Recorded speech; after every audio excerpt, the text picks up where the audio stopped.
Huli sa akto ang dalawang individual na sangkot sa iligal na bentahan ng baril sa ikinasang operasyon sa Marawi City.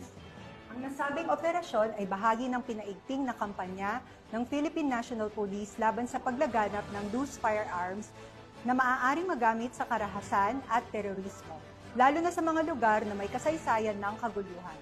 Yan ang tinutukan ni Patrolwoman Maria Señora Agbuya. Sa ikinasang entrapment operation ng Police Regional Office Bangsamoro Autonomous Region, ang dalawang individual na sangkot umano sa pagbebenta ng mga unlicensed firearms sa Marawi City nito lamang ika-8 ng Hulyo taong kasalukuyan. Kinilala ang mga sospek na sina alias Mamor, 36, at alias Sarip, 34, driver na kapwa taga-Lanao del Sur. Nasamsam sa operasyon sa Barangay Mipaga ang dalawang M14 US rifles, dalawang caliber 5.56 rifles at iba pang ebidensya. Matagal nang minamanmanan ang galaw ng dalawa dahil sa pagkakasangkot umano sa black market ng armas.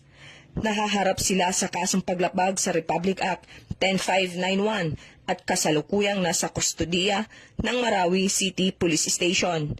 Ang matagumpay na operasyon ay bahagi ng pinaigting ng kampanya ng PNP kontra loose firearms na maaaring magdulot ng karahasan at terorismo. Mula rito sa rehiyon ng Bangsamoro, ako ang inyong Police News Network Correspondent, Patrolwoman Maria Señora Agbuya, alagad ng batas, tagataguyod ng Balitang Pulis.